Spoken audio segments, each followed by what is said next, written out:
Now our next topic is vibrations produced in a string. Earlier we have completed the vibration of air column in a pipe which is close to one end and another in a pipe open to both ends. ठीक है? And in that cases we have to consider the longitudinal waves, that is sound waves in both the cases. Now we have to see the vibration produced in a string, and in the case of a string there is transverse wave, there is propagation of transverse wave in the case of a string. So basically we have to see the vibration of transverse wave. Okay, so here I am going to consider a string of length L. Okay, I am going to consider a string of length L which is attached with two rigid supports. So consider these two rigid supports with which I am going to attach a string of length L. ठीक है? Now if I am going to disturb this string from its middle portion, okay और अगर आप यहाँ पे with the help of some tuning fork अगर यहाँ पर वाइब्रेशंस क्रिएट करते हो तो क्या होगा, there is production of wave into the string, there is production of transverse wave into this string. मतलब यहाँ पे बेसिकली क्या होगा, इस तरीके से ट्रांसवर्स वेव प्रोड्यूस होती है स्ट्रिंग के अंदर. Now due to this rigid support the waves are going to reflect. Okay, और जब ये वेव रिफ्लेक्ट होती है then at the time there is creation of such type of loop. Okay, so basically there is production or propagation of stationary wave. So इस time पे हम लोग यहाँ कंसिडर करेंगे स्टेशनरी वेव बेसिकली फॉर्म हो रही है अगर हम लोग यहाँ पे इस तरीके से कंसिडर कर रहे हैं तो. ठीक है, so now m be the linear density of this string. ठीक है, एम मैं यहाँ पे कंसिडर कर रही हूँ linear density of the string. Linear density मतलब it is mass per unit length. ठीक है, mass per unit length is called as linear density. And T be the tension produced in the string. ठीक है, T हम लोग tension produced in the string ये consider कर रहे हैं. So at this time different modes of vibration हम लोग यहाँ पे कंसिडर कर रहे हैं. जैसे सपोज अगर मैं first mode of vibration consider कर रही हूँ, ये दो रिजिड सपोर्ट हम लोगों के. Okay, and string is attached with this supports. Now I am going to pluck this string from middle of its portion such that there is production of one loop like this. ठीक है, मतलब there is two nodes and one anti node. Obviously जब इस तरीके से wave बनेगी तो हमेशा मैं इससे पहले वाले लेक्चर में हम लोगों ने देखा था कि जहाँ पर ये इसका एंड होगा, मतलब जब ये किसी फिक्स सपोर्ट से अटैच होगी तो उस टाइम पे वो जो पॉइंट रहेगा वहाँ पर हमेशा नोड फॉर्म होता है. क्यों? क्योंकि यहाँ पे पार्टिकल को वाइब्रेट करने के लिए स्पेस कम होता है, रिजिड सपोर्ट है इसलिए पार्टिकल वाइब्रेट नहीं करता है. ठीक है, मतलब एम्पलीट्यूड जीरो होगा and there is production of node here and the maximum amplitude वाला जो रीजन होता है that is called as anti node. ठीक है, तो यहाँ पर ये नोड का पोर्शन है, दिस इज एंटी नोड, और यहाँ पे एक सिंगल लूप बन रहा है with two nodes and one anti node. Okay, now in this case if this if L be the length of this string, okay, so in the form of lambda form में अगर हम लोग इसका distance देखें तो what will be the distance between two nodes? So we have seen that the distance between two node is equal to lambda by 2. इसका मतलब है यहाँ से लेकर यहाँ तक का डिस्टेंस हम लोगों का कितना रहेगा, lambda by 2 का रहेगा. ठीक है, नेक्स्ट मोड ऑफ वाइब्रेशन हम लोग देखते हैं. So rigid support, consider rigid support and string is attached with this rigid support, and now I am going to plug this string from its middle such a way that there is production of two loops. ठीक है, यहाँ पर दो loops बन रहे, हम लोग इस तरीके से इसको डिस्टर्ब किए हैं. This point will be anti node, sorry node, this point will V node and this point will V node. तो यहाँ पर नोड हमारे कितने रहेंगे, 3 nodes and anti node, this is anti node, this is anti node, 2 anti node और 3 nodes बनते हैं इस केस में. And if this L be the length of string, okay, so in the form of lambda what will be the distance. तो यहाँ पर देखो कितने नोड्स हैं हम लोगों के 1 2, यहाँ से इस नोड से लेकर इस नोड तक का distance λ/2। Now then again this node to this node distance will be λ/2, λ/2 plus λ/2, that means total distance यहाँ से यहाँ तक हम लोगों का रहेगा λ। ठीक है, और यहाँ पे हम लोग डिफरेंस के लिए हम लोग ले लेते हैं λ1। And next mode of vibration हम लोग यहाँ कंसिडर कर रहे हैं।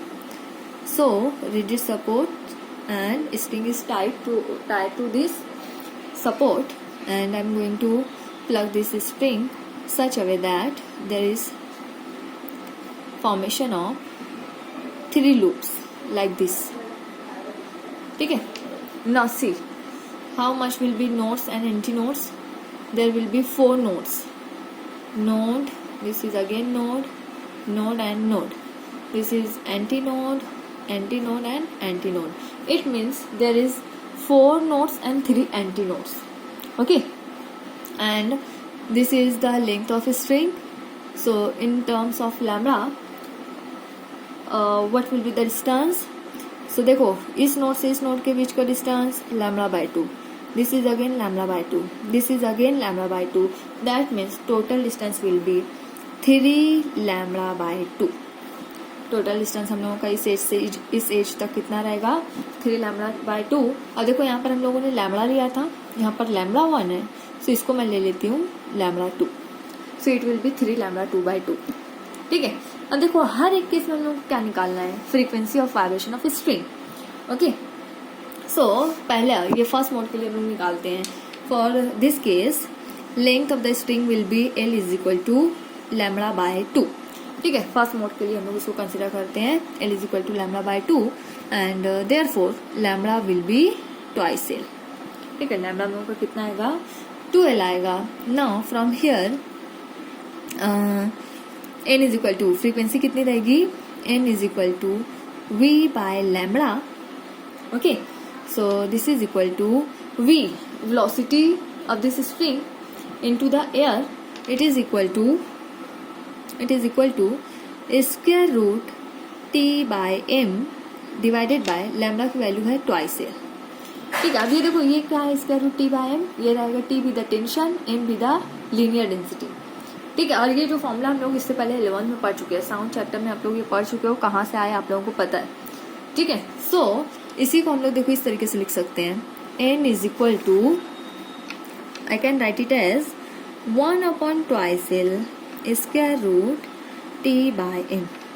This is nothing but it is the lowest frequency of vibration called as fundamental frequency. This is called as fundamental frequency, or it is the lowest frequency of vibration. ठीक है, this is the lowest frequency of vibration. It is called as fundamental frequency, or it is also called as first harmonic. It is also called as first harmonic. Okay, so remember this is the fundamental frequency, or we can say it as first harmonic. Now in second mode of vibration I say it as case second. So in this what will be the length, L is equal to length will be length of a string, that is L is equal to λ1. ठीक है, so L is equal to λ1. In this case what will be the frequency? So frequency हम लोग ले लेते हैं N1 is equal to v/λ1. ठीक है, N1 is equal to v/λ1. v हम लोगों का है स्क्वायर रूट t/m, और λ1 की वैल्यू कितनी है L है, सो ये हो गया डिवाइडेड बाय L। ठीक है, इसी को हम लोग इस तरीके से लिखते हैं, N1 is equal to 1/L square root of t/m। ठीक है, अब देखो अगर मैं इसी इक्वेशन को 2 से मल्टीप्लाई और 2 से डिवाइड कर देती हूँ, कुछ फर्क पड़ेगा क्या? मैं इसको 2 से मल्टीप्लाई कर रही हूँ और 2 से इसको डिवाइड कर रही हूँ, तो देखो इस इक्वेशन को हम लोग इस तरीके से लिख सकते हैं t/m। ये 2 गेट कैंसल, वापस से हम लोग को ये टर्म मिलेगी। बेसिकली हम लोगों ने कोई चेंज नहीं किया हुआ इस इक्वेशन में। ठीक है, सो ड्यू टू दिस ये ऐसा करने से हुआ क्या, what is this term 1/2 L square root t/m। देखो ये टर्म हम लोग इससे पहले भी आ चुकी है, 1 upon twice L square root T by M. This is nothing but it is N, and this is fundamental frequency. It means instead of this term 1 upon twice L square root T by M, I can write it as N1 is equal to ये 2 as it is. इस पूरे term की जगह हम लोग यहाँ पर ये वैल्यू पुट करते हैं. This is equal to N. Okay, so this is called as second harmonic. It is called as second harmonic. ठीक है, क्यों सेकेंड हार्मोनिक कह रहे हैं? Because here integer is 2. ठीक है, हम लोगों ने हार्मोनिक क्या लिखा था? Integral multiple of fundamental frequency. ठीक है, तो ये सेकेंड हार्मोनिक रहेगा. और ये फंडामेंटल फ्रीक्वेंसी मतलब लोवेस्ट फ्रीक्वेंसी है. लोवेस्ट फ्रीक्वेंसी के बाद आने वाली जो हायर फ्रीक्वेंसी होती है that is called as overtone. So it is called as first overtone. It is called as first overtone. Okay, so remember this is for second mode of vibration. ना in case of third mode of vibration, ठीक है, हम लोग third mode of vibration को consider कर रहे हैं.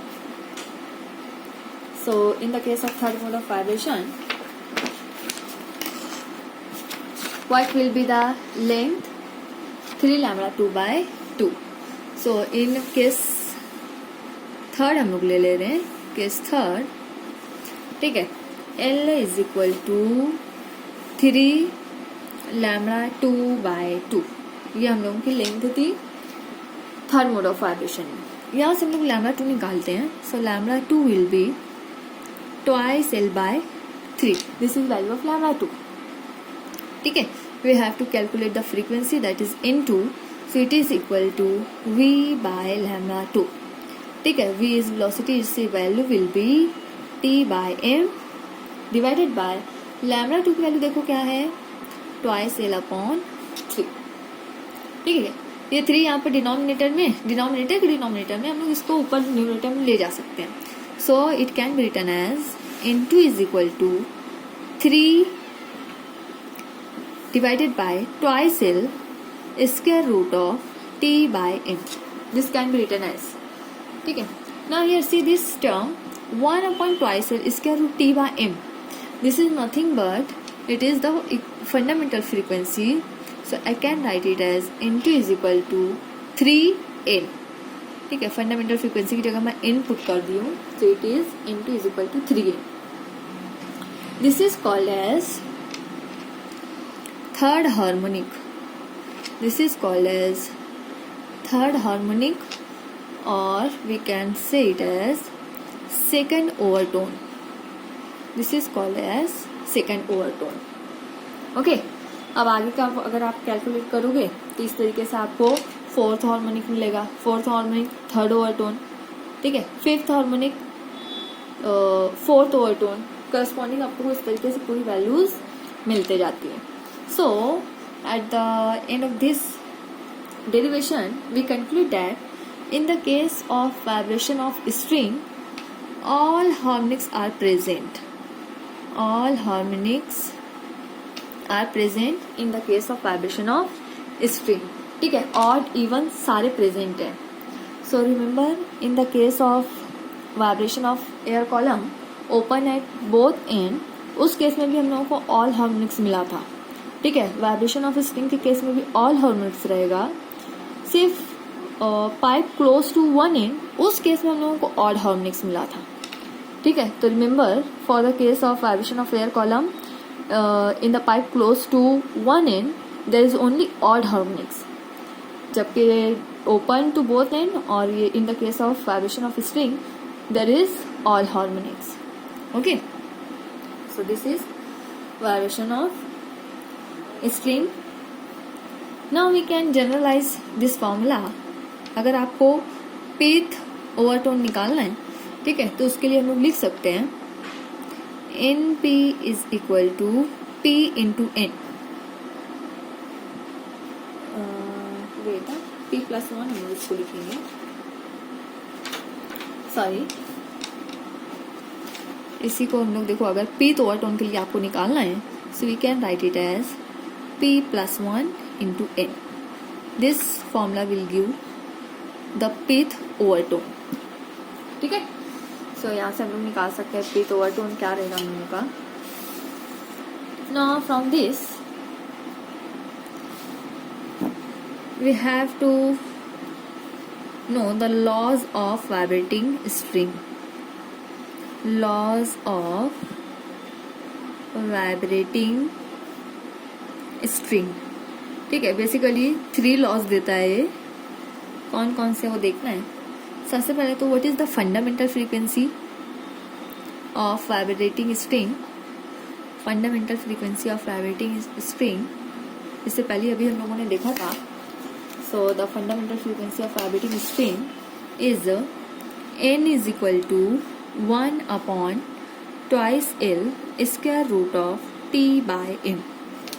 ये हम लोगों की फंडामेंटल फ्रीक्वेंसी है वाइब्रेटिंग स्ट्रिंग के लिए. ठीक है, बेसिकली यहाँ से हम लोगों को 3 लॉज देने हैं. सबसे पहला रहेगा law of length. First law of vibrating string is law of length. Okay, so see in this formula what will be the relation between frequency and length.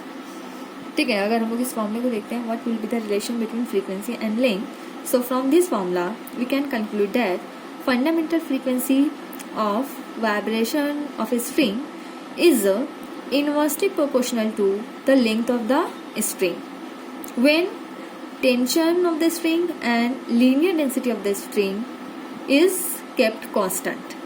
ठीक है, अगर हम लोग टेंशन और लीनियर डेंसिटी को कांस्टेंट रखते हैं, ठीक है, अगर ये पूरी टाइम हम लोग कांस्टेंट रखते हैं, then at that time frequency of string and this length of string will be inversely proportional to each other and we can write it as n is inversely proportional to L if T and M be the constant.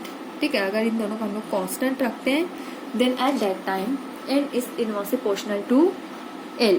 ठीक है, length और frequency का relationship कैसा रहेगा, inverse. So this is called as law of length. Remember this will be used in numericals. ठीक है, और इसी के साथ साथ में प्रैक्टिकल में भी आपको इसका यूज रहेगा. So this is called as law of length. Second law of tension. Law of tension. So see the formula of fundamental frequency. As the formula of fundamental frequency is n is equal to 1 upon twice L square root T by M. So from here what will be the relation between frequency and tension? There is direct relation. ठीक है, direct relation between frequency and tension when the length of the string and linear density of the string kept constant. ठीक है, सो हम लोग यहाँ से बता सकते हैं that frequency n is directly proportional to square root of tension when if length and mass kept constant. So this is called as law of string. n is directly proportional to square root t, square root of tension. Okay, and third is law of linear density. Law of linear density basically देखो इस फॉर्मूले में 3 quantity है. एक तो length है, दूसरा tension है, तीसरा लीनियर डेंसिटी है. ठीक है, और इन तीनों का रिलेशन है फ्रीक्वेंसी से. तो एक दफ़ा आपको क्या करना है, दो क्वांटिटीज को कांस्टेंट रखना है, एक को वेरिएबल रखना है. अगर आप इन दोनों को कांस्टेंट रख रहे हो, वेरी हो रहा है लेंथ, मतलब ये बन गया लॉ ऑफ लेंथ. अगर आप इन दोनों को कांस्टेंट रख रहे हो, वेरी हो रहा है टेंशन, लॉ बन गया लॉ ऑफ टेंशन. ठीक है, अगर आप टेंशन और लेंथ को कांस्टेंट रख रहे हो और वेरी कर रहे हो linear density, then that is called as law of linear density. Okay, so in this case frequency relation देख लो. अब लीनियर डेंसिटी का उसका रिलेशन कैसा है, there is inverse relation between frequency and linear density. So I can write it as n is inversely proportional to 1 upon square root of m if L and T be the constant. ठीक है, अगर L और T को हम लोग constant रखते हैं, eight that time n is inversely proportional to square root of linear density. ठीक है, देखो अब इसी को हम लोग और कैसे लिख सकते हैं. ये जो लीनियर डेंसिटी है एक्चुअली m क्या है यहाँ पर हम लोगों का, लीनियर डेंसिटी है, ठीक है।